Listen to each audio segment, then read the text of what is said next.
अस्सलाम वालेकुम व्यूअर्स। उस्मान बे अपने दोनों बेटों ओरहान बे और अलाउद्दीन बे को कैसे बचाएगा, बिलीजी किले को कैसे फतह किया जाएगा और शहजादी होलोफिरा को कैसे बचाया जाएगा, और इससे भी अहम बात अब मालूनत उनका अगला कदम क्या होगा। उस्मान बे की मदद कौन करेगा जिसका कोई अंदाजा नहीं लगा सकता है। क्या मियाहाल कोसिस आने वाली नई किस्म में मुसलमान हो जाएगा? तो इन तमाम सवालात के जवाब आज की वीडियो में शामिल हैं, तो इसके लिए वीडियो को आखिर तक लाजमी देखिएगा। मगर इससे पहले आपसे गुजारिश है हमारे चैनल को सब्सक्राइब कर दें। सबसे पहले बात करते हैं कि उस्मान बे अपने बेटों को कैसे बचाएगा।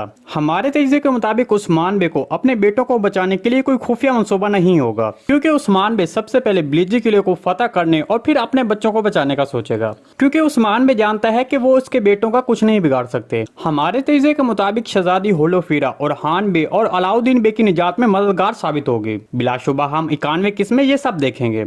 इसके अलावा फिलहाल ओरहान बे और अलाउद्दीन बे को अजियत देने के लिए कुछ खास काम नहीं किया जाएगा। चलिए अब बात करते हैं कि मालूनतुन अब आगे क्या करेगी। हमारे तजज़िये के मुताबिक उस्मान बे ओरहान बे और अलाउद्दीन बे को बचाते हुए नजर आएंगे। ताहम उस वक्त मालूनतुन का अपने बच्चों को बचाने के लिए बिलीजी के लिए जाने की कोशिश करना ज्यादा मायने नहीं रखता, जबकि उस वक्त उस्मान बे वहां पर मौजूद होंगे। दूसरी तरफ अगर आपको गुज़िश्ता किस्सा वो मंजर याद हो तो जिसमें उस्मान बे ने कहा था कि बालातून और बाकी औरतें किले को फतह करने के लिए जाएंगी और पीछे मालूनतुन को कबीले में रहना था। तो अब आगे हमारे तजज़िये के मुताबिक दो तरह के मंजरनामे सामने आ सकते हैं। देखें, अगर मालूनतुन भी कबीले से बच्चों को बचाने के लिए बिलीजी किले की तरफ चली जाती हैं, तो फिर पीछे कोई कबीले को बचाने के लिए नहीं बचेगा, क्योंकि पहले ही औरतें और मर्द जो जंग कर सकते थे वो उस्मान बे और बालातुन के साथ कबीले से जा चुके थे। लिहाजा अगर इस मंजर में जहां मालूनतुन बिलीजी किले की तरफ जाने लगती है, उस मंजर में मालूनतुन को अगर किसी ने नहीं रोका तो फिर पीछे काई कबीला खतरे में पड़ सकता है, क्योंकि इस मौके से फायदा उठाते हुए उस्ताद आरियस या फिर निकोला कबीले पर हमला कर सकता है।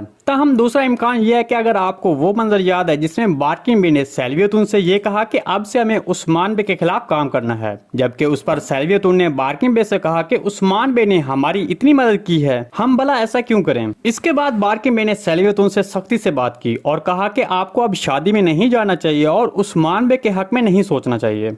दूसरे लफ्जों में बारकिन बे ये जानता है कि वहां शादी में उस्मान बे और उसके साथ आने वालों को जहर देकर कत्ल किया जाएगा, इसलिए बारकिन बे ने सैल्वियतुन को कबीले में रहने के लिए बोल दिया। चलिए अब मिहाल कोसिस के मौजू पर बात करते हैं। हमारे तजज़िये के मुताबिक अब मिहाल कोसिस का इस्लाम कबूल करना करीब है। आपने गुज़िश्ता किस्म में देखा कि कोसिस काय कबीले आए और उस्मान बे को उस जाल के बारे में बताया और वहां उस्मान बे ने कोसिस को भाई कहकर मुखातिब किया। इसके बाद कोसिस के जख्मी होने के बाद उस्मान बे ने उसे अपने लफ्ज के साथ शेख अदब अली के पास लाज भेज दिया। तो सीरीज में दिखाया गया ये मंजर ऐसे ही फजूल में नहीं होगा। जरूर इस मंजर में कोसिस शेख अदब अली की बातों से मुतासर होगा और इस्लाम कबूल करने के लिए बिल्कुल करीब हो जाएगा। और यकीन रखें कि 91 किस्में शेख अदब अली से मुलाकात के बाद कोसिस का इस्लाम कबूल करने की तरफ पहला कदम होगा। जी दोस्तों, अगर आपको सीरीज के हवाले से कोई भी सवाल पूछना है तो कमेंट सेक्शन में पूछ सकते हैं। हम आने वाली वीडियो में आपके उस सवाल को शामिल करेंगे। आज की वीडियो बस यहीं तक थी, उम्मीद है आपको पसंद आई होगी। अगर हमारी वीडियो आप तक बर वक्त नहीं पहुंच रही तो हमारे चैनल को सब्सक्राइब कर लें और बेल आइकॉन लाजमी प्रेस कर लें, ताकि हर आने वाली नई वीडियो की नोटिफिकेशन आप तक बर वक्त पहुंचता रहे। वीडियो अच्छी लगी तो इसको लाइक शेयर कर दें। मिलते हैं किसी नई वीडियो के साथ, तब तक के लिए अल्लाह हाफिज।